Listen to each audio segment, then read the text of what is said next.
tempat ibadah yang deket apa? Oh gereja. Masuk aja gitu, mau Protestan, mau Katolik, no problem gitu. Akhirnya masuk Protestan gitu kan. Suatu saat ternyata koko saya itu masuk Islam duluan. Kok bisa dulu? Masuk duluan. Jadi dia yang ngajak saya ke Kristen, ternyata dia masuk Loh. Islam duluan. Makanya walaupun kita waktu itu harus memilih di antara 5 agama, kita nggak milih Islam. Kenapa? Islam ini tidak termasuk daftar. Islam ini negatif bagi kita. Terutama bagi Chinese yang dulu ya. Iya. Pulang dari gereja, diajak ngomong sama Koko. Enggak, kalau saya kalah, saya mau murtad lagi katanya. Masuk Protestan katanya. Oh, saya pikir kebetulan nih gitu kan. Ini jangan-jangan nyesel nih masuk Islam gitu. Diajak debat lah saya. Tapi kalau kamu kalah, kamu masuk Islam ya katanya. Oh iya, oke gitu, debat Iya, gitu. ya. Tapi kan kamu yang ngajarin saya Kristen, mana bisa saya debat kamu katanya. Ya makanya kita debat, saya salah enggak kata dia. Oh, saya pikir saya debat ketuhanan aja udah kalah gitu kan. Ini ujung-ujungnya saya Muslim nih, udah ngerasa saya udah nggak nyaman tuh. Ya ini terakhir ke gereja nih dipikirnya. Udah ngerasa itu.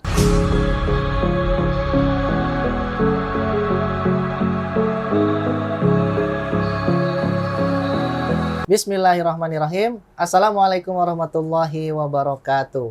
Waalaikumsalam. Alhamdulillahirabbil alamin. Ya, Masya Allah. Segala puja dan puji hanyalah milik Allah Subhanahu wa taala. Sholawat serta salam kita selalu bermohon kepada Allah Subhanahu wa taala untuk senantiasa dilimpah ruahkan kepada baginda Nabi besar Muhammad sallallahu alaihi wasallam. Alhamdulillah, sahabat dan pemirsa Wakaf TV dimanapun Anda berada, ya kembali lagi di mungkin katakanlah program ini adalah tayangan kisah, kita akan menggali kisah-kisah inspiratif ya dari berbagai macam kalangan. Nah, insya Allah sekarang saya sedang berada di daerah Tangerang ya, tepatnya di daerah Poris ya. Iya. Di daerah Dekat Poris, Pasar Sipon. dekat Pasar Sipon ya. Dan sekarang saya sudah bersama Koh Aziz, Masya Allah ya, Muhammad Abdul Aziz ya namanya. Dan kita akan berbincang dengan beliau terkait dengan perjalanan spiritualnya, kemudian terkait dengan peranan beliau nih ya, peranan beliau ini di dalam Islam ya. Karena setelah menjadi Muslim, beliau langsung memposisikan dirinya sebagai seorang benar-benar Muslim. Nah, seperti apa benar-benar Muslim itu ya? Seperti Ko Aziz ini, beliau dakwahnya itu kalau yang saya lihat ya di YouTube itu apa sih, aktif gitu. Jadi memang ada orang Muslim dari lahir, dakwahnya kurang aktif nih kok gitu kan. Tapi saya melihat teman-teman mu'alaf ya seperti Ko Aziz dan teman-teman mu'alaf itu yang dia tuh memang semangat di dakwahnya, saya iri gitu Pak. Gitu. Dan insya Allah kita akan sekitar beberapa menit atau 1 jam ke depan kita akan ngobrol dan berbincang dengan Ko Aziz. Assalamualaikum Ko. Waalaikumsalam. Sehat Ko ya? Alhamdulillah sehat. Masya Allah. Tapi lagi capek ini kayaknya. Wah, Kurang tidur. Kurang tidur ya? Sebab semalam begadang. Ngapain tuh? Kan Dakwah? saya udah punya Roma. Masya Allah. Nah, Roma kalau nggak ada Ani itu kurang. Oh, Masya Allah. Jadi semalam itu jemput Ani. Masya Allah. Ani itu kuda. Ani Jamila. Oh, berarti jemput kuda semalam? Roma itu Ramadan karena belinya di Ramadan. Masya Allah. Kuda Alfa di sini nih Ramadan. Masya Gitu. Allah. Ada namanya itu? Namanya Roma, panggilnya Ramadan. Ramadan. Nah, jadi Roma ini tak lengkap tanpa Ani. Jadi dibeliin Ani Jamila. Jadi semalam kita gadangin Ani karena kuda kalau baru sampai itu harus dilihat. Takutnya nanti sakit perut atau apa. Oh gitu. gitu. Wah, pokoknya tentang perkudaan ahlinya deh Ko Aziz. Tapi nggak kelihatan ya. Lagi kurang tidur ini sebenarnya. Nah, kok gini kok. Sebelum nanti kita coba berbicara tentang perannya Ko Aziz di Islam ini seperti apa. Saya mau tahu dulu nih, mungkin teman-teman di YouTube beberapa kali sudah pernah melihat ya Ko Aziz itu di YouTube gitu kan, sering gitu kan. Cuman mungkin pemirsa Wakaf TV yang memang belum pernah melihat nih dan belum pernah mendengar kisahnya nih Ko Aziz seperti apa. Nah, mungkin perjalanan spiritual Ko Aziz nih sejak waktu itu sebelum memeluk Islam itu kan sampai sekarang itu kita pengen tahu nih Ko. Kita minum dulu ya. Silakan Ko. Soalnya juga capek biasanya dehidrasi gitu. Iya benar. Apalagi suasananya hot banget ini. Ah, betul Ko. Karena ya gini, di sini sederhana sekali. Kita lihat nggak ada hidangan ini ya. Spesial gitu ya. Ya, kayak jajanan nggak ada. Memang karena saya nggak suka ngemil. Karena emang ngemil itu salah satu yang merusak pola makan dan merusak tubuh. Dan itu juga yang terkadang setan masuk di sana. Oh begitu ya. Kan kalau kita ngemil kan sambil ngobrol tanpa bismillah. Oh iya. Gitu kan, minum tanpa bismillah kayak gitu. Betul. Makanya sesuatu yang terkadang diiseng-isengin tanpa diniatkan itu bisa merusak biasanya. Gitu. Ini pendapat saya pribadi. Makanya kalau di tempat saya nggak ada cemilan gitu. Tapi benar kok itu kok. Nggak ada cemilan. Makanya walaupun saya makannya banyak nih, saya bisa 7 porsi loh, 7 kali sehari. Masya Allah. Bukan 7 porsi, sekali makan bisa 2 porsi, 7 kali sehari semalam. Tapi gini-gini aja gitu. Gini-gini aja. Ya mungkin sederhana kayak gini nih juga. Saung nerima tamu ternyata panas, berarti nanti harus diremix lagi nih. Ini di luar perkiraan, ternyata hot di sini. Ini saung untuk ngajarin mualaf ngaji di sini. Jadi otomatis di rolling kalau banyak. Terus juga untuk mensyahadatkan di sini. Oh, di sini juga. Juga untuk terima tamu yang mau belajar berkuda atau memanah kayak gitu. Ini tempat berkahnya banyak nih, Bang. Alhamdulillah. Sudah. Walaupun sederhana gini, tapi insya Allah ganti di surga itu yang 1 orang saya yang syahadat itu udah terganti semua.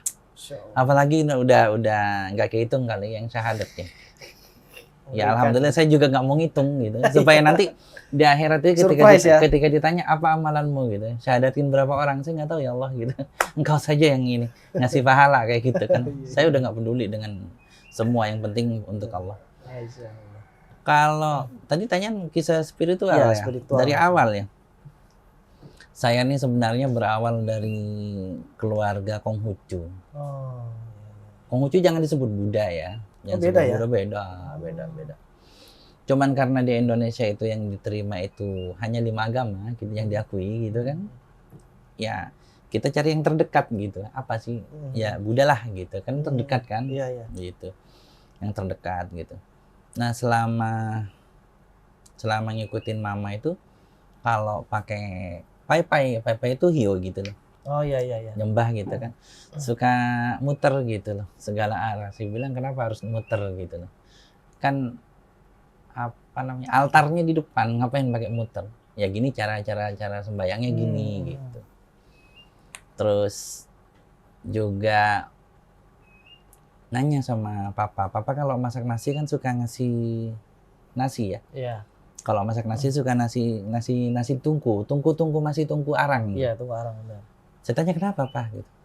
Ini untuk dewa tanah. Terus kadang suka naruh hio di pintu. Iya. Untuk apa? Dewa katanya. Terus kalau mau pindah rumah ada dewa naga, ada naga. Jadi kita jangan di ujungnya. Iya. Gitu loh. Dan di kepalanya gitu. Ribet amat dibilang gitu, banyak amat gitu. Ini disembah, ini ada dewa segala macam. Masih nanya-nanya lah ya, waktu itu masih kecil. Terus ketika SD, SMP kita harus punya agama kan? Iya. Karena kita ngakunya Buddha, tempat ibadah Buddha itu nggak ada di tempat kita kan kayak gitu. Akhirnya cari apa sih yang terdekat? Protestan, Kristen gitu. Kristen kebetulan ketemu Protestan. Kalau cici saya udah Katolik duluan. Udah Katolik duluan. Udah dimasukkan duluan. Cici saya udah masuk duluan. Udah Katolik duluan. Saya kan ada cici, ada koko sama saya. Ini ada bontot nih. Oh, 3 bontotnya udah setua ini. Gimana? Ya, anak pertama gitu kan. Aduh. Jadi bontotnya sudah mulai banyak perak. Sudah meninggalkan dunia hitam ya. Sudah meninggalkan dunia hitam ya. Aduh, apalagi ini panas makin kelihatan nih. Jadi ceritanya Cici udah Katolik duluan kayak gitu. Terus akhirnya kita cari apa sih supaya ada nilai ya? Udah cari tempat ibadah yang deket apa? Oh gereja. Masuk aja gitu, mau Protestan mau Katolik no problem gitu. Akhirnya masuk Protestan gitu kan. Masuk Protestan gitu. Nah, ketika di sana sudah mulai ngikutin biasalah remaja-remaja. Kalau di masjid remaja masjid ya. Kalau itu mah remaja Kristen lah, remaja-remaja gereja kayak gitu. Ya biasa kita geng-gengan juga kayak gitu kan. Jalan bareng gitu. Pulang bareng kayak gitu. Namanya anak baru-baru remaja gitu udah mulai balik. Seneng ya goda-godain yang cewek gitu, sama lah di gereja kan pada cantik-cantik ke gereja gitu kan ya, nggak ada yang ketutup kan. Malah cenderung seksi gitu kan. Ya kita kumpulan orang Chinese gitu. Chinese ya putih-putih kan, putih kemerahan kan ya kulitnya ya. Jadi ya nyamannya sambilnya goda-godain yang cewek gitu, ngobrol, wangi-wangi mereka kan. Namanya kita baru remaja gitu, mulai kenal cewek gitu kan. Mulai ya kalau ayam baru berkokok lah gitu. Ya asik sambil belajar-belajar kayak gitu. Satu saat ternyata koko saya itu masuk Islam duluan. Oh, kok bisa dulu? Masuk duluan. Jadi dia yang ngajak saya ke Kristen, ternyata dia masuk Loh. Islam duluan. Saya tegur tuh, kamu apa-apaan? Ngajak saya ke Kristen. Nah, gerejanya kebetulan beda. Koko saya di kecamatan luar, saya kecamatan dalam. Gerejanya beda gitu, walau sama-sama Protestan. Saya bilang, apa-apaan kayak gini? Ah, pengkhianat kamu, saya bilang kan. Pengkhianat kamu, saya bilang. Ah, udahlah ya, saya udah cari ini, katanya cari perbandingan gitu. Cuman uniknya kan gini. Kalau di orang Chinese nih, yang Chinese silahkan tanya. Masa lalu atau masa sekarang nggak tahu ya. Ya saya bercerita masa lalu ya. Iya. Di zaman saya. Ketika kita mau masuk Islam itu jangan, nggak boleh. Oh, gitu. Kenapa ya? Ya itu permasalahannya. Kalau kita mau masuk Buddha oke, Katolik oke, Protestan oke, Hindu boleh oke. Satu agama yang nggak boleh, yaitu Islam. Makanya walaupun kita waktu itu harus memilih di antara 5 agama, kita nggak milih Islam. Kenapa? Islam ini tidak termasuk daftar. Islam ini negatif bagi kita. Terutama bagi Chinese yang dulu ya. Iya. Jadi agama Islam itu bagi orang Chinese, terutama keluarga saya, itu sangat negatif. Gitu. Negatifnya apa? Kalau ada maling yang ketangkep siapa? Iya. Kata pasti Muslim. Pasti Muslim. Iya. Kalau ada rampok yang ketangkep siapa? Muslim. Yang katanya mondok biar pinter gitu kan, biar ngerti fikih gitu kan. Waktu itu belum ngerti fikih, kitab gundul lah, kita tahu kitab kuning udah tahu emang. Karena kita kan ada di lingkungan orang Muslim ya, Betul. khususnya etnis Madura. Mereka datang katanya mondok ngaji kan, wah di situ udah pusatnya agama, pulang-pulang gatel-gatel, pulang-pulang gatel-gatel kayak gitu kan. Terus banyak hal-hal negatif gitu loh. Jadi terkadang yang pulang dari pondok pun tidak terlalu banyak perubahan akhlaknya gitu. Itu Muslim juga. Sama, kita kan? tidak bilang akhlak tapi tingkah lakunya gitu. Iya. Terus papa dagang kan, mama dagang kan, yang sering ngutangnya orang Muslim, kayak gitu. Karena kebetulan kan tinggal di area-area orang Islam kan. Allahu alam kalau misalnya tinggal di Meksiko ya mungkin yang dimusuhin bukan agama Islam kali gitu. Karena kriminalnya banyakkan yang bukan Muslim kayak gitu. Ini kan hanya oknum-oknum saja gitu. Jadi kalau ngutang tuh yang susah ditagih orang Islam. Kayak sedangkan sistem bisnis orang Chinese itu kan jujur ya. Nah, ini perlu diketahui. Walaupun orang Chinese itu bukan Muslim, tetapi kejujuran luar biasa dijaga. Betul. Bahkan di dunia anak pang itu kejujuran diakuin. Bahkan di dunia kriminal nih, ketika anak buahnya itu bohong, hukumannya berat loh. Makanya kita ini kadang sebagai orang Islam ini kadang mengentengkan kejujuran. Padahal modal pertama nih Rasulullah dikenal sebagai apa? Al-Amin. Sebelum jadi Rasulullah kan Muhammad Al-Amin gitu. Jadi Khadijah nikah sama siapa? Muhammad Al-Amin. Nah, setelah 40 tahun baru jadi Nabi. Nah, setelah turun apa? Surat Al-Mudaththir ya. Ya ayyuhal mudaththir Al-Muzammil. Ya ayyuhal muzammil qumil laila. Ya ayyuhal mudaththir qum fa'anzir. Al-Mudaththir baru Rasul gitu kan. Bangunnya ini diangkat jadi Rasul gitu, suruh dakwain gitu. Kalau Al-Alaq itu kan masih Nabi ya. Nah, baru jadi Nabi. Jadi sebelum itu masih Muhammad Al-Amin gitu. Walaupun Allah jaga kemaksumannya gitu loh. Nah, jadi modal utama Rasulullah itu sebelum jadi Nabi itu Al-Amin. Bahkan ketika jadi Rasulullah kan pernah ngumpulin orang-orang Quraisy. Wahai orang-orang Quraisy, jika aku bilang di belakang bukit ada musuh, engkau percaya? Kalian percaya nggak? Percaya. Kenapa? Karena Muhammad Al-Amin. Kayak gitu. Bahkan Hajar Aswad dipindahin oleh Nabi Muhammad. Bahkan titipan barang-barang dititipkan Nabi Muhammad, saking Al-Aminnya. Tapi ketika Rasulullah bilang, kalau aku bilang aku nih Rasulullah gimana? Bubar semua. Sampai dalam surat Nun itu kan dibilang, Nun gitu kan. Wal qalamun wa ma yasturun. Wa ma anta bi ni'mati rabbika bimajnun, dibilang majnun dalam surah An-Nun, Al-Qalam ya. Sampai dibilang majnun sama orang ini kan, sama orang-orang Orang-orang Quraisy. Quraisy, Padahal betul. dibilang al-amin. Amin. Terus sampai dibilang tukang sihir gitu, sihrum betul. mubin kan kayak gitu, dan As-Saff, surah As-Saff disebutkan hadza sihrum mubin kayak gitu. Jadi kalau kita mau berbicara tentang muslim dan kembali ke fitrahnya manusia dan fitrahnya sebagai muslim, kejujuran harus dijunjung tinggi. Iya. Karena kenapa? Kejujuran tidak hanya dijunjung tinggi oleh muslim, tetapi di luar sana. Bahkan dalam dunia kriminal pun sama. Kayak gitu. Bahkan dalam orang-orang yang istilah katanya meninggalkan agama, pengen bebas, kayak anak pang, Afan ya, gitu kan. Ya, mereka masih menjunjung tinggi kejujuran gitu kan. Seperti itu. Nah, balik lagi ke yang tadi. Mama pedagang, ketika ngutangin susah gitu kan. Susah ditagih gitu kan, galakannya ngutang. Dan kejadian ketika papa bangkrut, papa nagih utang. Nah, ke Pak Haji ceritanya. Pak Haji, saya udah nggak bisa makan gitu. Saya bangkrut, udah dijual rumah saya semua, kendaraan saya dijual. Saya minta beras saja untuk makan anak saya. Itu celurit. Dibacok beneran kan, ditangkis sama abang ipar saya. Tangkis pakai bangku, lari bapak kan, keluar suruh lari akhirnya nyetar motor gitu kan. Ya mungkin bacokannya mungkin gertak ya gitu, tapi ya anyway itu bacok beneran. Walaupun nggak dikenain, lari kan takut gitu, lari pakai motor, jatuh pula karena hujan-hujan. Wah, sobek ini kan kena knalpot besar. Pulang-pulang sampai rumah kata papa, hayya fanku ya pulau lah katanya. Wah, bocah lah kata dia. Wah, udah pokoknya orang pribumi itu nggak bisa deh ini dipercaya gitu, khususnya orang Islam nggak bisa dipercaya gitu. Pokoknya udah percuma deh hubungan dengan mereka, bocah lah gitu. Dulu aja waktu masih mau ngutang, ngemis sama saya bangkrut, saya nagih utang kayak saya ngemis dibacok pula katanya. Jadi waktu itu saya masih umur berapa ya? Di bawah 10 tahun. Saya ingat kejadiannya itu. Kisaran kelas 2 saya. Kelas 2 SD.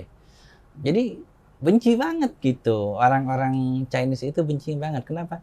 Negatif itu rata-rata disematkan kepada orang Islam. Bahkan tadi kan orang pergi mondok pulang-pulang gatal-gatal kayak gitu. Ya, kayak gitu. Terus ya tiap sore ngaji apa, tapi tetap aja pulau gitu, nggak bisa dipercaya gitu. Jadi dipikirnya orang Islam ini percuma gitu, mau ngaji mau apa percuma pandangannya waktu itu. Jadi kalau kamu jadi orang Islam jadi begitu gitu. Jadi udah agama negatif lah ya. Kayak gitu ceritanya. Makanya kenapa jangan masuk Islam kayak gitu. Padahal itu hanya oknum-oknum gitu. Ya walaupun kalau oknum dikumpulin banyak gitu ya. Tapi moga-moga sekarang sudah banyak ya, udah modern dakwah kan udah luar biasa ya. Sekarang dunianya dakwah moga-moga lebih sedikit lah gitu. Nah, singkat kata, kalau kami nih memilih Islam, kami akan diusir. Nggak diakuin sebagai anak gitu. Kayak gitu. Kan kita banyak denger ya, dicoret dari kakak, nggak dapat warisan, diusir gitu kan ya. Bahkan tahun yang lalu itu saya dengan MCI Bogor itu, dengan Ustadz Ali Mansur itu, kita kan dapat kasus itu diusir kan. Wah gimana diusir? Patungan, anu juga lagi nggak ada uang katanya. Ya ada patungan, kita patungan dulu deh. Karena darurat kan. Langsung apa namanya? Langsung merangkul dia, naruh dia di tempat penampungan gitu. Kita patungan dulu gitu ya. Sudah habis itu baru dialokasikan dana gitu kan. Itu seperti itu, banyak kisah-kisah seperti itu. Nah makanya ketika kami Muslim, kami itu terancam untuk diusir. Nah koko saya pinter, dia belajar perbandingan agama dulu, belajar sama guru agamanya. Begitu mau Muslim dia bingung nih, kalau gue diusir gimana, gitu kan? Akhirnya guru agamanya bilang kalau diusir udah tenang aja, gitu kan. Terus dia syahadat di masjid, kalau diusir gampang gitu kan. Teman-temannya juga sama, kalau diusir bertiga dia. Dia bertiga. Kalau diusir kita jalan sendiri aja gitu. Nanti siapa yang kerja gitu. Kalau nggak salah saya dengar masih ingat kayak gitu. Nanti yang kerja siapa, dan nanti yang sekolah siapa. Nah nanti yang kerja mau sekolah, Nah, yang sekolah tadi kerja kayak gitu, saling hidupin lah gitu. Kalau nggak ada guru agamanya yang mau ini, yang mau bantuin, teman-teman mau bantuin, oh enak dia gitu. Akhirnya proklamir lah kalau Muslim. Nah, ngasih tahu kalau diusir ada yang mau ini kan, mau nampung. Marah Bapak. Marah. Mau ngusir ya pasti ada yang nampung kan, datengin guru agamanya. Bapak saya lebih besar dari saya.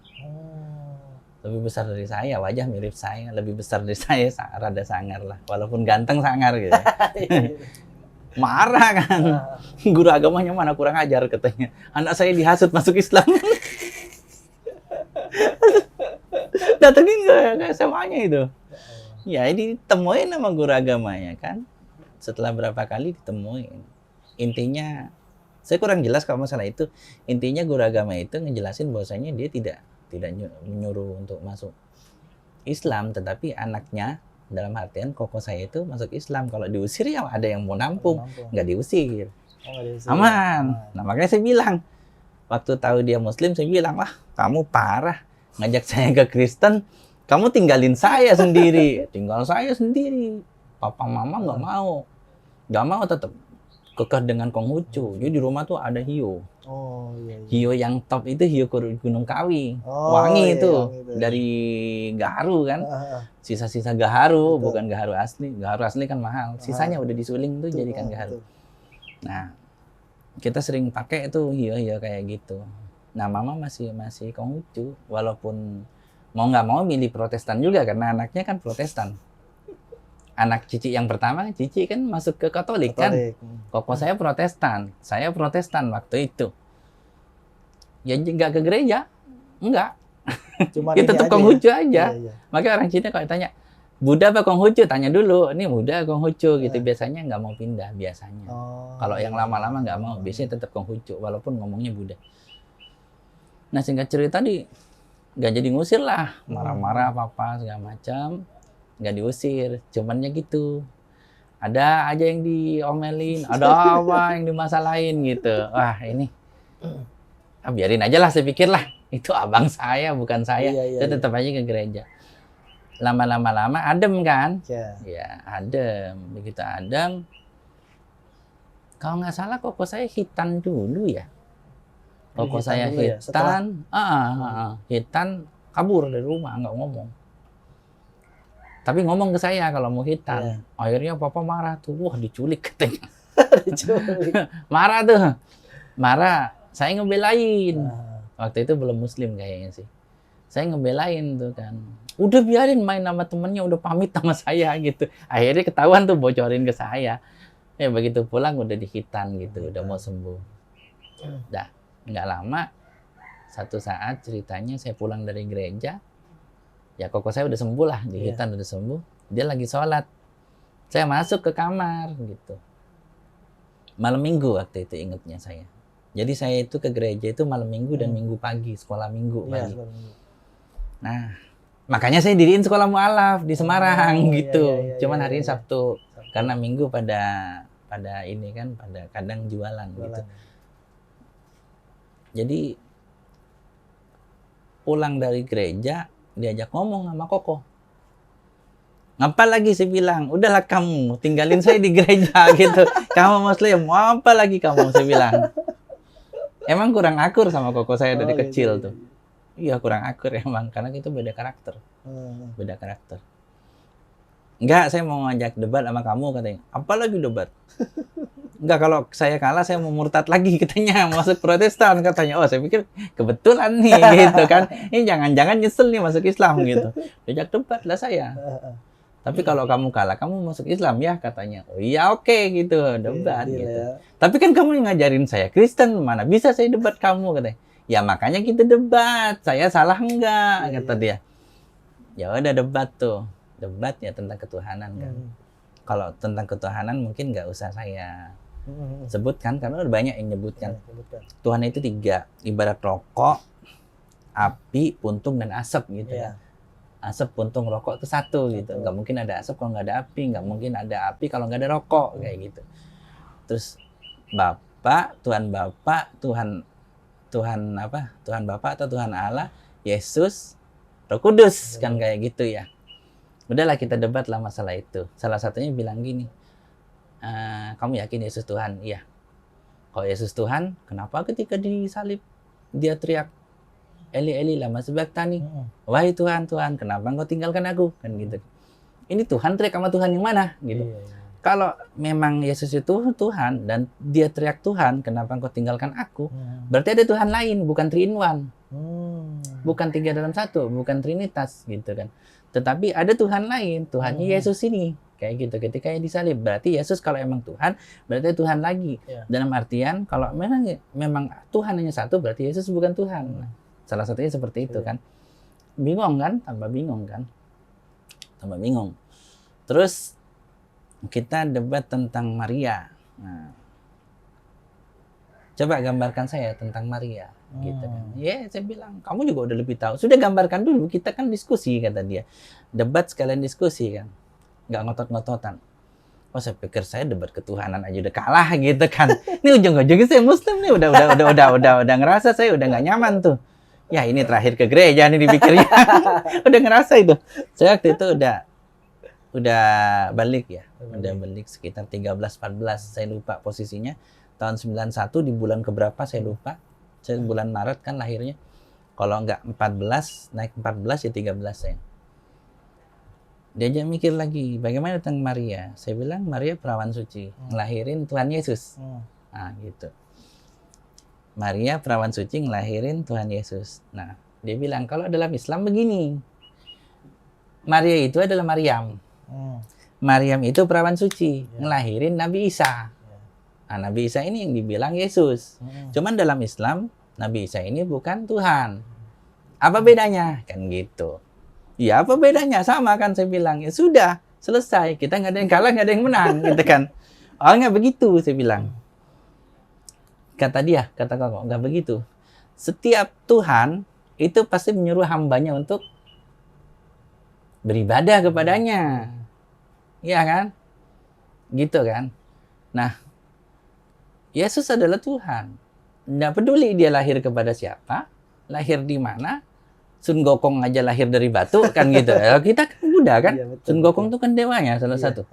Dewi Kuan Im juga kan, dewinya kan, cantik gitu kan. Nah, itu dewi yang digambarkan adalah idaman setiap lelaki. Adalah wanita yang cantik, lemah lembut, pintar, punya ilmu kan kayak gitu kan, idaman laki-laki kan gitu. Dewi Kuan Im ini benar-benar sebuah sosok dewi yang luar biasa kan gitu, sosok wanita yang kemudian jadi dewi dan luar biasa. Dan kalau sosok wanita biasa adalah wanita yang diidam-idaman laki-laki kayak gitu. Nah, ceritanya. Jadi kalau Tuhan pasti harus disembah, nggak peduli lahir dari mana. Sun Gokong aja dari batu gitu kan. Iya. Berarti Tuhan harus disembah sama makhluknya. Betul, iya. Nah, setiap agama dimanapun silahkan cari. Mana ada agama yang tidak menyuruh anak berbakti kepada ibunya. Kalau dalam Islam, ridho Allah di tangan ridho orang tua, terutama ibu. Gitu ceritanya. Saya tidak berbicara ridho Allah fi ridhoil walidain, karena saya waktu itu belum bisa, belum ngerti. Kalau sekarang baru bicara kan, ridho Allah fi ridhoil walidain. Intinya seperti itu. Iya, terus kenapa? Saya bilang, kan terserah Tuhan, mau lahir di mana, kayak mau langsung pling ada juga, nggak apa-apa kan, saya bilang. Gitu. Gini, waktu Dream of Genie ya, waktu itu ada ya. Genie aja bisa kling, bisa ada di sini, kling bisa ada di sana, apalagi Tuhan, saya bilang. Terserah dong, kuasa Tuhan, saya bilang. Betul. Ya nggak gitu, katanya. Sekarang gini, kalau Yesus itu Tuhan, nah gitu. Terus, Yesus lahir di makhluknya. Berarti makhluknya harus nyembah Yesus. Dalam hal ini Maria, termasuk Maria harus nyembah Yesus. Kan gitu. Diam tuh. Nyambung. Diam saya tuh. Berarti ibu harus nyembah anak. Terus, nah, kalau Yesus itu Tuhan, dia lahir lewat hambanya, Tuhan merintahin. Disuruh berbakti sama orang tua. Dalam Ten Commandments, ada poin untuk berbakti kepada orang tua. Nomor 1, la tusyrik billah kan, jangan menyekutukan Allah gitu. Berarti Tuhan harus berbakti kepada ibunya. Iya. Karena lahir gitu. Iya, Itu iya. aturan dia, itu aturan Tuhan. Berarti Tuhan harus ikutin aturan Tuhan. Iya. Kayak gitu. Jangan melanggar aturan sendiri. Iya ya, saya bilang. Nah, ini gimana nih ceritanya gitu kan. Si ibu harus nyembah anak, si anak harus berbakti sama yang nyembah dia. Nggak nyambung katanya. Ini kan isi perdebatan saya ya. Perdebatan waktu itu. Nah, sayang saya waktu itu nggak bawa HP, jadi nggak saya rekam. Iya. Kalau rekam kan ada buktinya tuh. Buktinya, Nah, betul. ini pembicaraan saya. Berarti kita kalau mau bukti kita pakai mesin waktu ya. Waktu saya debat gitu. Ini kan bicara tentang saya waktu dulu tahun 91. Iya. Bulannya saya lupa. Bulannya aja lupa. Hmm. Nggak bisa juga ya pakai mesin waktu ya. Iyalah. Salah. Nah, jadi kata koko saya kalau dalam Islam begini konsepnya. Maria adalah Maryam. Yesus adalah Isa. Ya kan sama aja saya bilang. Oh beda. Saya bilang beda. Dalam konsep Islam, Maryam itu adalah perawan suci. Dia ngelahirin Isa. Isa ini adalah nabi. Ya apa bedanya? Saya bilang. Sama kan? Nggak ada masalah. Oh ada masalah, dia bilang. Kalau dalam Islam, Maryam ngelahirin nabi. Maka Maryam nggak wajib untuk beribadah kepada nabi. Tetapi ngikutin syariat nabi, iya nyembahnya siapa? Iya. Tuhannya si nabi. Iya. Nah gitu. Tuhannya nabi, kayak gitu.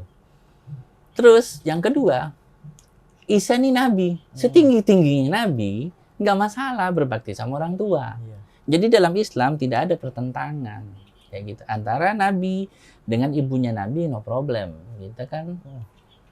Kalau misalnya dalam Kristen, maka pertentangannya adalah Tuhan harus berbakti kepada ibunya. Iya. Ibunya harus menyembah anaknya, Anaknya. karena anaknya Tuhan. Iya. Iya juga ya, saya bilang. Kalah. Syahadat tuh. Oh gitu. Harus. Iya. Terus nanti gimana yang lain belajar yang lain. Nanti tenang katanya. Yang penting syahadat dulu. Nah ini perjanjian kita. Syahadat saya. Nah, ada di situ ya. Syahadat. Umur, Aneh. Umur 13 tahun. 13-14. Anehnya selama saya debat, mama nggak pernah ke kamar. Nggak pernah. Biasanya mama tuh kalau misalnya saya berdua di kamar tuh datang tuh. Udah datang. Ngapain? Gitu kan. Iya. Lalu apa? Gitu. Biasanya kayak gitu. Ngecek-ngecek Aneh. lah ya. Allah tabir itu. Nggak datang. Masya Allah.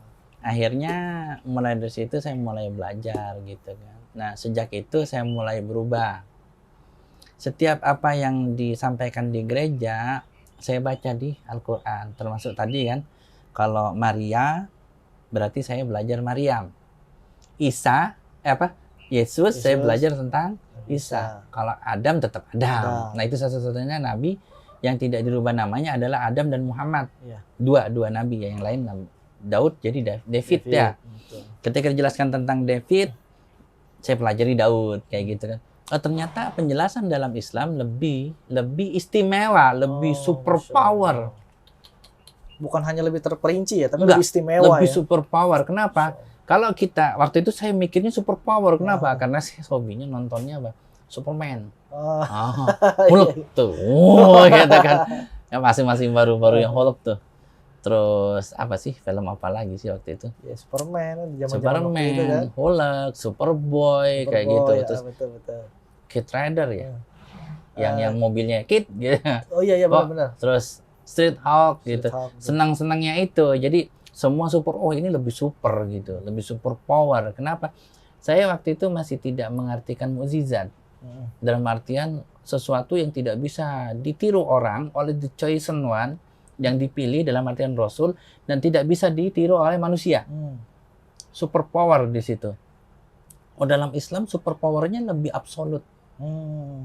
Jadi hak mutlak power dari Tuhan, dari nabi-nabi yang ada itu, yang dijelaskan dalam Islam benar-benar absolut, super power.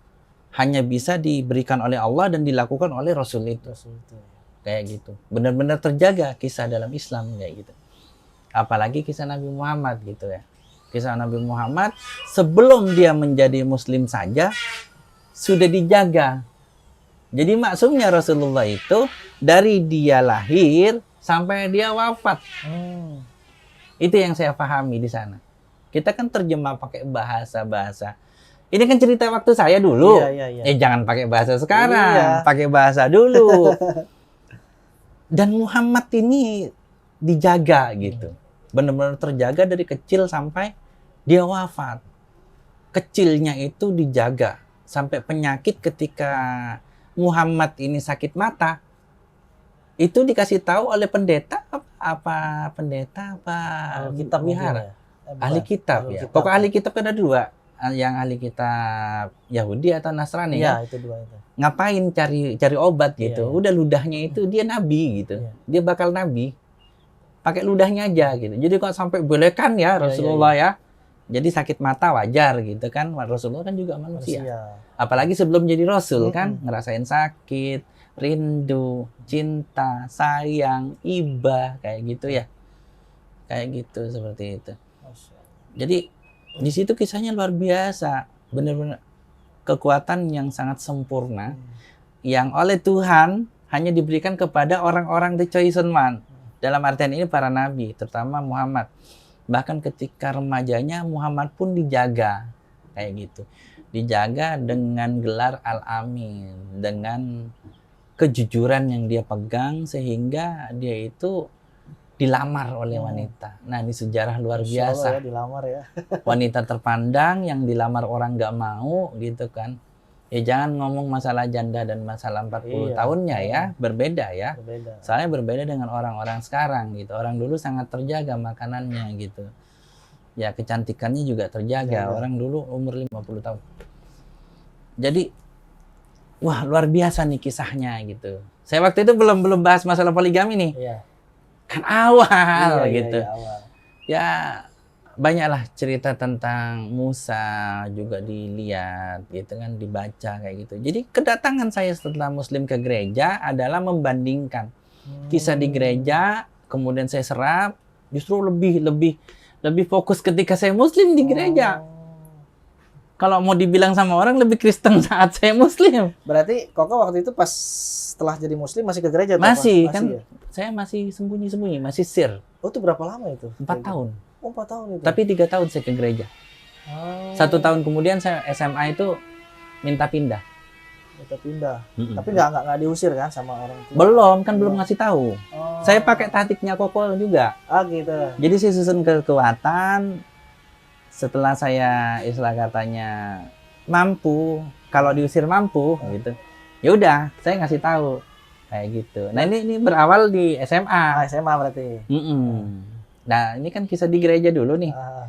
Seorang Muslim mualaf masuk gereja, tetapi dia lebih Kristen lagi dari sebelumnya, gitu loh.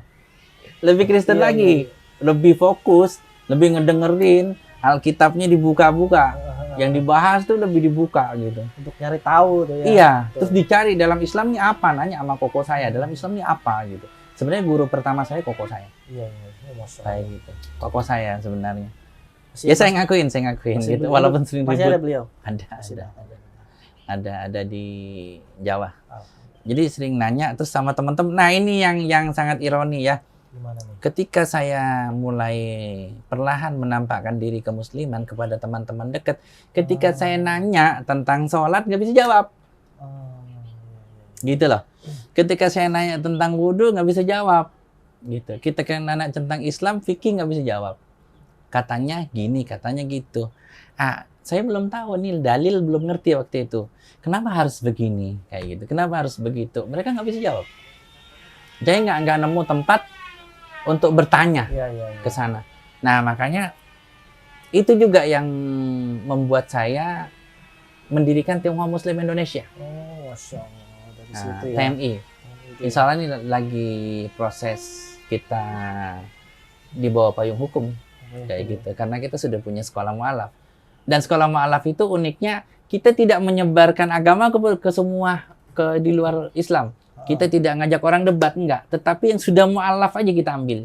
Yang mau belajar. Konsep kita, udah kita ngedidik yang sudah Muslim. Dan yang mau belajar, nggak cuma Muslim, tetapi mau belajar khususnya mu'alaf. Serius tapi gitu. Supaya kenapa? Mu'alaf ada tempat untuk bertanya, nggak seperti saya. Bingung.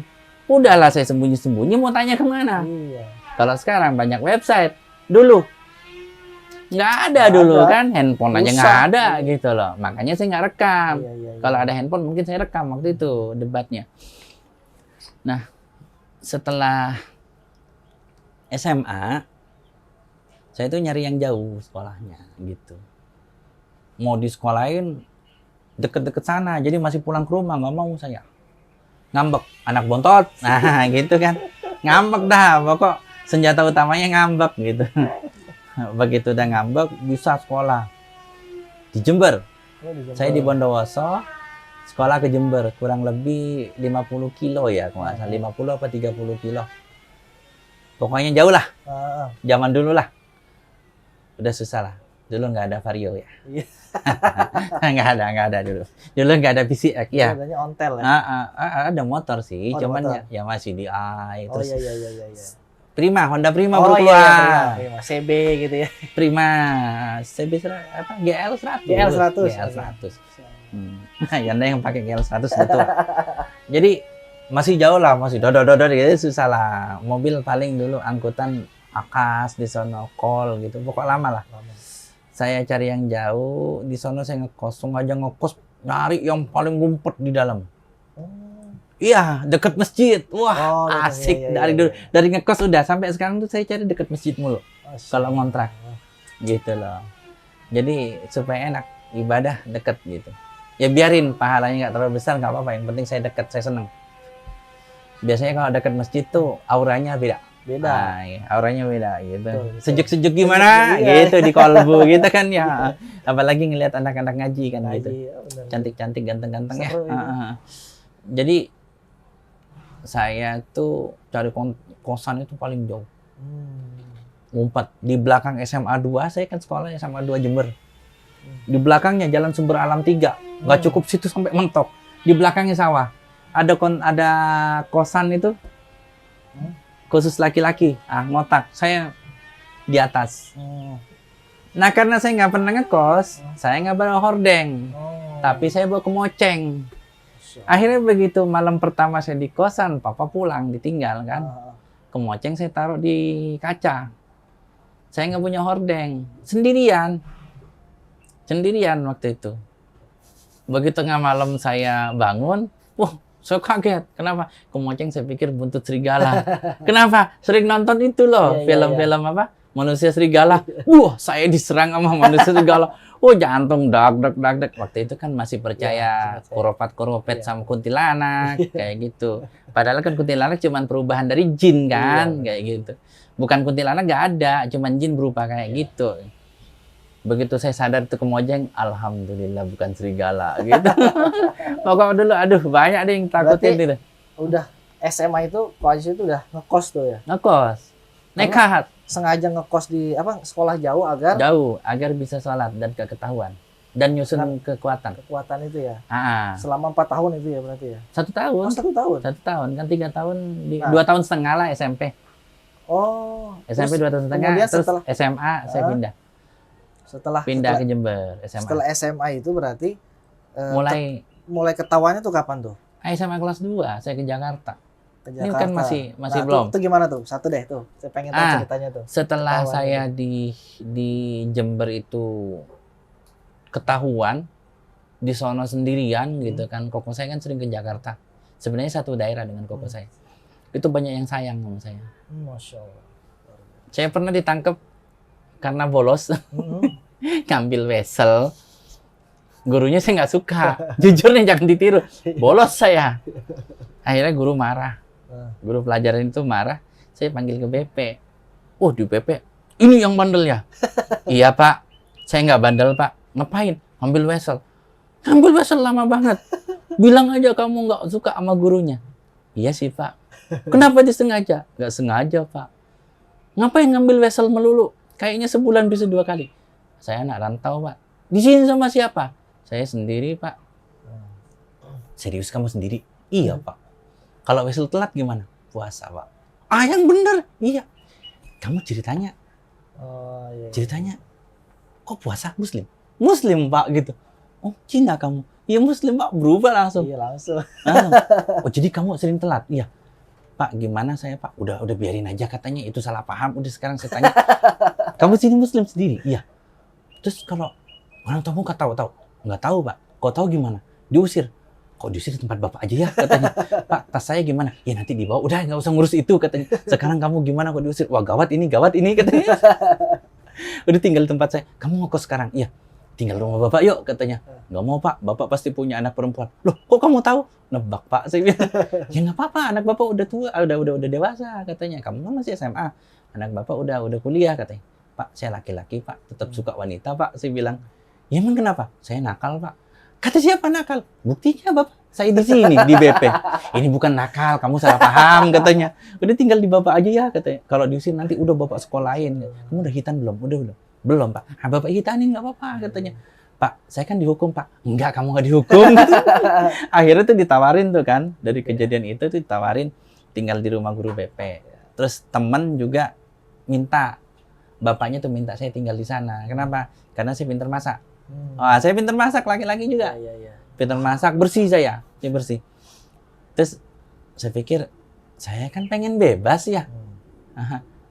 Kenapa saya harus tinggal sama orang gitu? Gak mau saya bilang. Biar lapar juga saya terpaksa gitu. Kalau lapar saya lebih sering puasa. Iya. Dan waktu itu saya puasa masih bisa lari pagi. Saya masih lari pagi. Saya asma, bisa lari 10 kilo. Saya asma. Dulu badan saya kecil. Saya nggak mau nyerah sama keadaan gitu. Semangat Nah, saya. setelah itu tahu-tahu kok mama sama papa pindah ke Jakarta. Ada orang butuh orang yang bisa nulis bahasa Cina. Kan udah langkah tuh. Papa saya bisa. Akhirnya dipanggil suruh kerja di pemakaman orang Cina. Jadi buat nulis tuh. Buat nulis-nulis, buat ngajarin mereka sembayangnya gitu. Saya dipanggil lah ke Jakarta. Akhirnya ngomong kan sama Ustadz juga sama. Rata-rata nggak orang tua temen, nggak guru BP ya, nggak Ustadz itu ngomong, kamu kalau diusir ke sini. Iya. Sekarang udah ke sana nggak apa-apa. Kalau diusir langsung ke sini. Tinggal di tempat sini, mau dihitanin gitu kan. Langsung berikan, ada yang mau kasih jajan, ada yang suruh bantu servis komputer gitu kan. Saya waktu itu belum tahu komputer ya. Servis komputer tuh baru-baru saya, 10 tahun ini. Jadi ada yang mau nampung, nah baru saya ke Jakarta.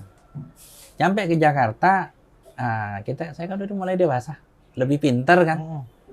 Begitu masuk ke rumah, saya ketok pintu. Ma, ya saya datang gitu. Kalau orang Cina tuh nggak cium tangan, jangan salah. Nggak cium tangan, itu sopan, asal manggil. Ma, saya datang gitu. Iya, ma, walai lah. Gitu. Gue datang, gitu. Saya datang mah. Gitu. Ini masuk gitu, masuk. Ngapain di luar? Enggak, saya mau ngomong. Apaan katanya? Enggak, kalau saya diterima saya masuk. Kalau nggak diterima saya balik lagi. Kamu kesambet kata mama. Enggak, mama juga udah tahu kali, saya bilang. Enggak, apaan dulu katanya.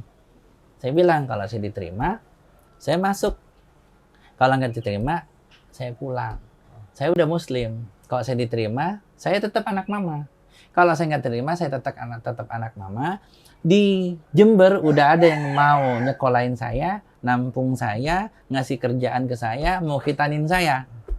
Tapi satu saat ketika saya datang ke sini lagi, insya Allah gitu kan, saya akan bahagiakan mama ketika saya udah punya sesuatu. Karena dalam Islam, walau orang tua bukan muslim, tetap wajib berbakti sama orang tua dalam urusan dunia. Diem mama. Mungkin mikir, abangnya aja nggak sebandel ini gitu kan, nggak bisa saya usir gitu. Ini anak sering telat wesel aja hidup kan gitu. Kalau misalnya saya usir, di sana udah ada yang mau nampung gitu, ya nggak pulang bener kali gitu kan ya. Akhirnya kata mama, udah masuklah katanya. Iya katanya, bocah lah katanya. Iya, coafan lah katanya. Iya boleh nggak, saya bilang. Udahlah, biarin lah, nggak apa-apa katanya. Iya, moyong lah kata mama. udah bocah, udah percuma gitu, udah nggak guna gitu. Tapi nggak apa-apa lah, masuk aja lah gitu. Tapi alhamdulillah situ orang tua bisa nerima gitu ya. Bisa. Cuman perhubungan baiknya tuh memang terjaga gitu kan, alhamdulillah. Waktu itu akhirnya azan tuh. Pas habis ngomong gitu azan, saya mau sholat ya mah ya gitu.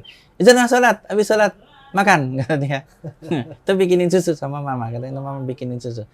Pulang dari masjid udah bikinin susu, saya senang susu. Susu bubuk. Bendera. Bendera. Endorse dong. Berarti Jadi- memang gini, beruntung sekali nih Ko Ajis ya. Kan banyak ya saudara-saudara kita yang mualaf itu yang memang kisahnya nggak seperti Ko Ajis gitu kan, yang memang ya masih dikatakan asik lah gitu kan, sama orang tua masih diterima gitu dan sebagainya. Terus gini kok, terkait dengan setelah mualaf gitu, setelah masuk Islam, terkait tadi tuh Tionghoa Muslim apa tadi? Tionghoa Muslim Indonesia. Tionghoa TMI. Muslim Indonesia. Kemungkinan berubah nama jadi Tionghoa Muslim Federation. Oh gitu. Ah. Nah itu sebenarnya itu berdirinya kapan tuh? Berdirinya kurang lebih 7 atau 8 tahun yang lalu. Berarti yang mendirikan Saya Ko Ajis sendiri. Anggotanya dan udah teman. Kalau berapa anggota yang ada sih ribuan ya, tapi kalau kita aktif ratusan. Masya Allah. Berarti di situ kumpulan daripada orang-orang Muslim berasal dari Tionghoa. Nah, ini uniknya. Nah. Mau dijelasin detail nggak? Panjang nih. Singkat aja. Abu Dzar Al-Ghifari adalah bapak dakwah kabilah. Heeh. Dia ketika di Mekah itu teriak-teriak tentang syahadat, digebukin. Betul. Tapi nggak mati. Nggak mati. Akhirnya kata Rasulullah, percuma begini, nggak maksimal gitu, bukan percuma. Pulanglah ke sukumu berdakwah di sana. Ketika Rasulullah pindah ke Madinah, Iya. Abu Dzar Al-Ghifari datang bersama suku Ghifar, yang suku perampok, dan suku Aslam. Sampai penduduk Madinah itu takut gitu loh. Disangka musuh mau nyerang. Waktu itu umat Islam masih lemah. Ini inspirasi buat saya. Saya, kalau bukan kita, kata orang Betawi, siapa lagi mau jaga kampung kita? Inspirasi juga ini. Betul. Saya pikir, kalau bukan suku saya, suku mana lagi yang peduli sama suku Chinese? Betul. Sebab gini, suku Cina itu unik. Sampai kemarin yang syahadat di sini, itu saya tanya, kenapa nggak mau syahadat sama Ustadz kampung? Si Mister mana mau, katanya. Mana mau, kok, katanya. Makanya saya ajak ke Koko sini, sama-sama sipit. Gitu. Jadi orang Cina itu lebih menghargai sesama Cina. Oke. Kenapa? Karena dalam pandangan orang Cina tadi, orang Cina, orang pribumi negatif kan gitu. Negatif kan gitu. Iya, apalagi saya mandangnya orang Islam itu bego banget sih. Buku tebal segini dihafalin. Gitu kan. Ditambah lagi buku kitab-kitab begini nih, kuning katanya. Udahlah yang segini nih gondrong, saya nggak bisa baca gitu. Terus hurufnya keriting gitu kan. Bacanya kebalik gitu kan ya. Ya kan, ditambah lagi yang gundul, keriting pula gitu. Aduh, orang Islam nggak ada kerjaan, saya bilang. Kan dipikirnya ya, ternyata anak saya sekarang menghafal Quran, hafiz anak saya. Anak saya hafiz Quran. Berarti TMI itu adalah terinspirasi dari Abu Dzar Al-Ghifari. Ternyata di perjalanan, kan saya dirikan bareng Aldi ya. Aldi orang Bengkulu. Cuma Aldi ini keras. Jadi dia nggak bisa nanganin mualaf, saya suruh pilih. Yang mau stay di TMI, ente atau aneh gitu. Kalau misalnya ente mau stay, aneh keluar, dirikan lagi. Kalau ente nggak mau stay, berarti aneh stay.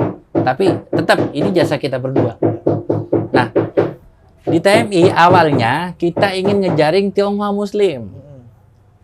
Agar bisa jadi Muslim, sederhana sekali. Bisa baca tulis Al-Quran, ngerti dalil tentang ibadah, gitu kan.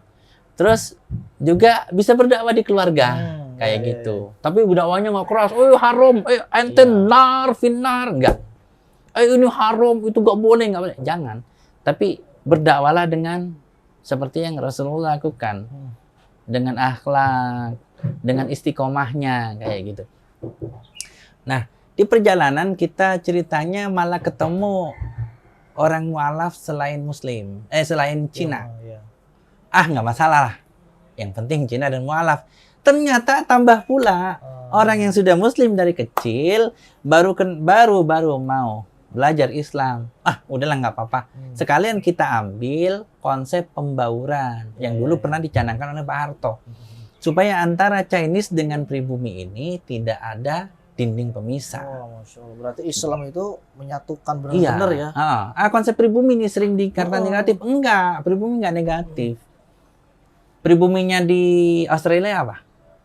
Aborigin. Aborigin, kayak gitu. Jadi Pribumi itu tuan rumah ya, Betul. bukan negatif ya. Betul. Ubah mindset kita, ubah. Masya Allah. Pribumi yang punya rumah kayak gitu. Makanya kenapa di TMI juga kita akan menghapus dinding pemisah antara pribumi Ah, dan Chinese, terutama yang Muslim. Kita fokus ke yang Muslim dulu ya. Nah, kalau kita bisa gandeng yang di luar Muslim, ya nggak apa-apa gitu. Tapi kita fokusnya ke sana Muslim gitu. dulu ya. Kita kan sesuai dengan visi misinya. Ya. Tionghoa Muslim dan keluarga kayak gitu. Ya alhamdulillah sekarang di Semarang kita mendirikan sekolah mualaf Indonesia. Masya Allah. Tahu modalnya berapa? 300.000. Kita buka pendaftaran yang masuk 40 orang. Per bulan kita keluar 7 sampai 10 juta. Masya Allah. Lain event tahunan. Event tahunan tuh bisa 25, 17 juta sekali event. Desember ini kita ada event insya Allah. Masya Allah. Tadi saya dengar laporan baru dapat 500.000 buat event. Ini udah masuk Desember kan? Kita biasanya di tanggal 15 atau 20 udah event. Paling enggak 17, 25 juta. Bismillah kita jalan. Allah tolong. Termasuk ini stable. Ini stable sederhana. Stable ini ya. Di sini sudah ada 4 kuda. Oh. 5, sorry. Baru datang semalam jadi lupa. Nah, terkait dengan stable nih. Nah, Kan kita unik ini benar. Uniknya, kuda yang datang semalam itu kuda datang, itu saya dalam kondisi nggak punya uang. Tanggal 28 kemarin, saya itu udah nggak belanja ke pasar. 27 atau 28. Tapi semalam, saya bisa bayar kuda. Mas, Tapi belum bisa belanja. Tadi pagi baru belanja ke pasar. Jadi kulkas nggak ada lauk. mas. Dan saya sering, anak saya kadang ngomong, Bi, di kulkas udah nggak ada lauk. Oh iya, ya sudah ya, bismillah kita. Mau beli telur dulu ya, setengah kilo dulu. Sering saya. Gitu. Padahal perawatan kuda, satu kuda kurang lebih 2 juta. Sampai 2,5 juta. Irit-iritnya 1,5. Masya Allah. Sekarang di sini ada 5 kuda dan salah satu kuda yang istimewa, nah namanya Ani Jamilah, semalam baru datang, makanya saya kurang tidur. Yang gambir, warna gambir. Boleh, nanti kita lihat ke situ boleh ya? Boleh. Boleh ya, Nah, nanti sambil ngobrol-ngobrol di sana. Itu kita. saya dapat dalam kondisi nggak punya uang dan saya bisa bayar ternyata. Masya Allah. Ternyata saya bisa bayar gitu. Luar biasa Dari ya. mana jalannya? Saya nggak miara tuyul, apalagi babi ngepet, apalagi tuyul yang naik babi ngepet saya nggak punya. Kalau saya kalau istilah kata di sini bujang atau mojang yang naik kuda banyak. Iya. Tapi kalau tuyul naik babi ngepet saya nggak punya. Disitulah rezeki dari Allah min haitsu la yahtasib. Walaupun saya belum belanja ke pasar, saya bisa beli kuda. Masya Allah. Artinya apa? Amanah dari Allah. Betul. Dimampukan seperti itu. Gitu sepertinya. Oke kok, kita ke sana kali kok ya, sambil ngeliat ya, stable-nya seperti apa.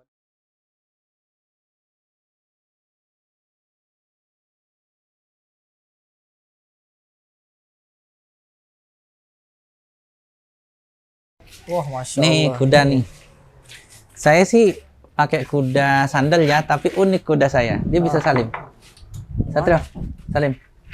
Nah, bisa salim deh. Roma, Lagi. ini kuda alfanya. Roma. Ngambek. Sadar kamera dia. Salim. Sini, atas. Ini namanya siapa? Sadar kamera. Ini Roma nih kuda alfanya. Agresif, dia agresif. Ini alfanya. Ini udah berapa lama di sini, Pak? Ini. Kalau di sini baru dari Ramadan, tapi saya sendiri megang kuda udah 2 tahun. Oh. Fokusnya ya, Fokus kuda ya. Langsung fokusnya ya. Roma, Masya Allah. good boy. Itu gimana kok bisa suka sama kuda gitu? Gimana kok?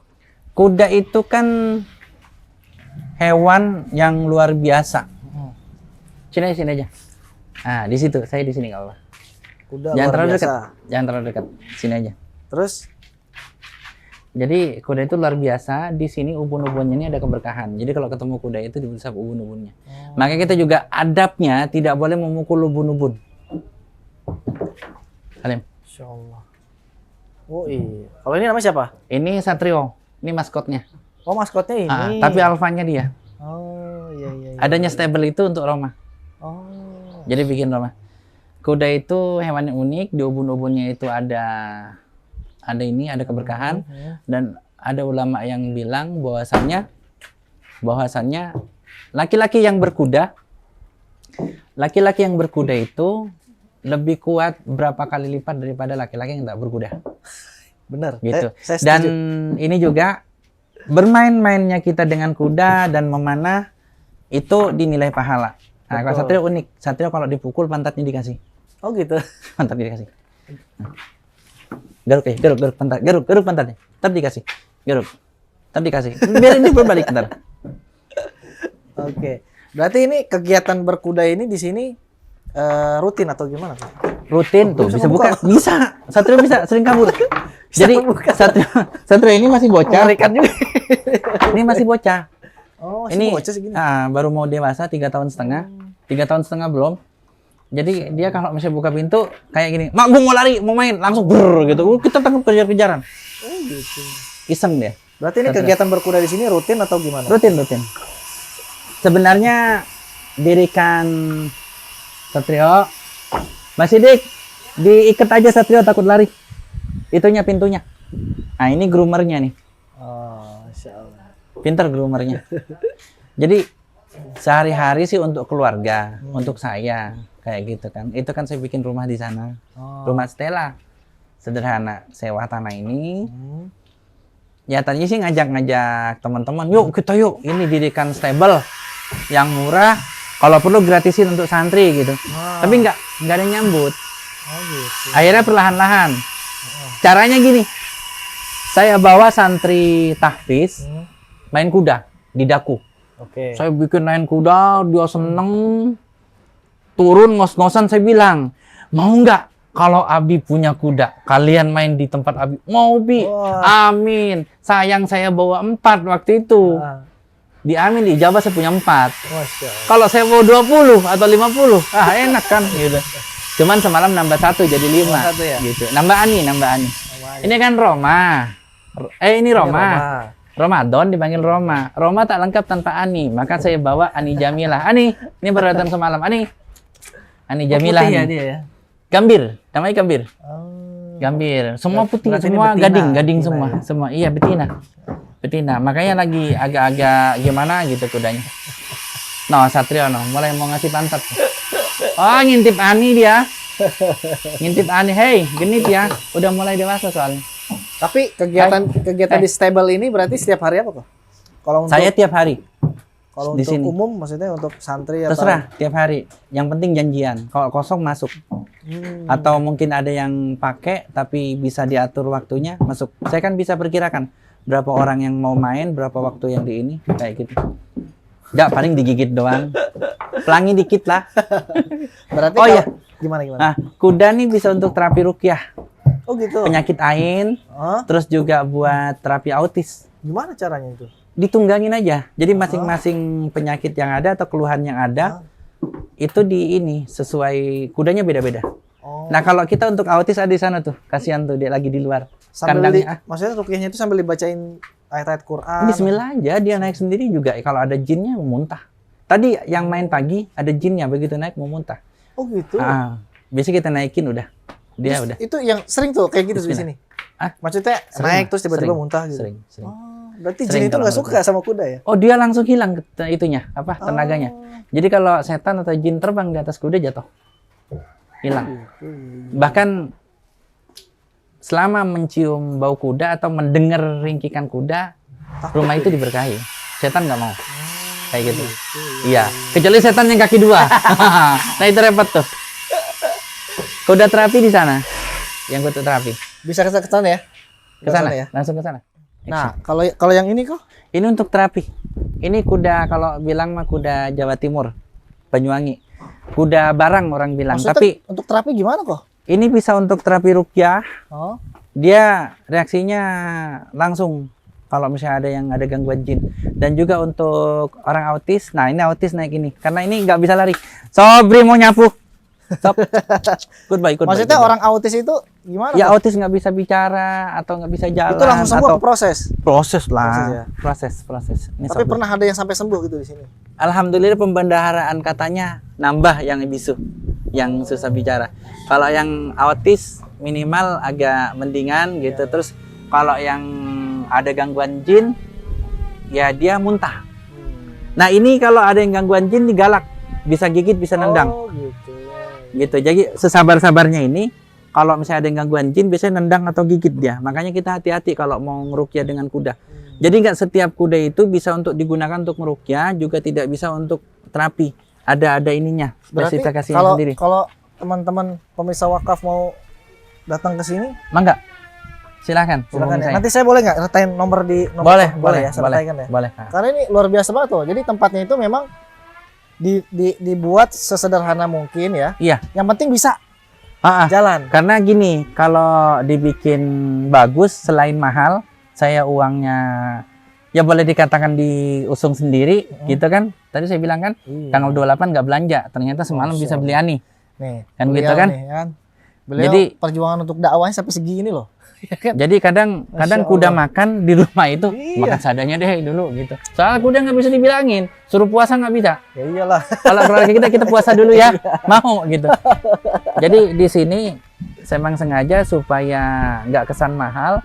Jadi kalau emang mau infak monggo gitu. Kalau emang mau bayar tiket ya monggo, terserah. Kadang Terserah ya. terserah seininya gitu. Ya, Mau ngasih infak lah gitu. ya buat kelangsungan berkembangnya ini kan. Jadi kalau kenapa orang tuh nggak mau ya nyediain stable kayak gini atau mau mana, apalagi gratisan, apalagi infak sesukanya Iya, gitu kan. Karena memang perawatan kuda kalau kita runut-runut itu antara 2 juta Mahal. sampai 2,5 juta. Betul. Seminim-minimnya itu 1,5 juta satu kuda. Kalau ada 5 berarti sudah Wah, udah, ya ada kerasa udah kelihatan kayak kan. gitu kan. Belum lagi sewa tempat dan sarananya gitu. Pasir ini kan belum rapi semua kan, Betul, cicil-cicil lah gitu. Ya, memang kalau ya dakwah itu ya begitu. Salah ya. Nah, sahabat pemirsa Wakaf TV dimanapun Anda berada, ya hari ini kita belajar sama Ko Ajis ya terkait dengan perannya beliau ini di dalam Islam. Nah, kita yang Muslim dari kecil ya, dari kecil kita belajar ngaji, belajar sholat gitu kan. Kita introspeksi diri seperti apa peran kita dalam Islam. Sudahkah kita berperan ya? Atau belumkah kita berperan? Ataukah kita baru setengah-setengah berperan? Nah ini Ko Ajis nih, Masya Allah ya. Sejak beliau memutuskan untuk jadi Muslim, langsung beliau mengambil perannya bahwa memang di dalam Islam itu tidak ada jual beli yang rugi. Ya, sama Allah itu nggak ada jual beli yang rugi. Nah beliau, Masya Allah, bisa membangun stable yang katakanlah masih dikatakan sederhana gitu kan. Tapi mudah-mudahan dalam tayangan ini kita bisa atau dilihat donatur-donatur yang memang tertarik dengan idenya Ko Ajis ini ya. Mudah-mudahan. Terima kasih sahabat dan pemirsa Wakaf. Terima kasih Ko Ajis. Iya, Mudah-mudahan istiqomah dalam Amin, dakwahnya amin. ya. Nggak mau dicium dia. Atau nyium dia. Saya lus-lus aja. Di sini, sunnahnya sini. Oh, sini Ini ya? berkahnya sini. Masya Allah. Dia diam. Nggak gigit. Kalaupun Mudah-mudahan gigit bisa cuman beli, Pak. gitu. Nggak bisa beli, nah, amin. Insyaallah, amin. Terima kasih. Assalamualaikum warahmatullahi wabarakatuh.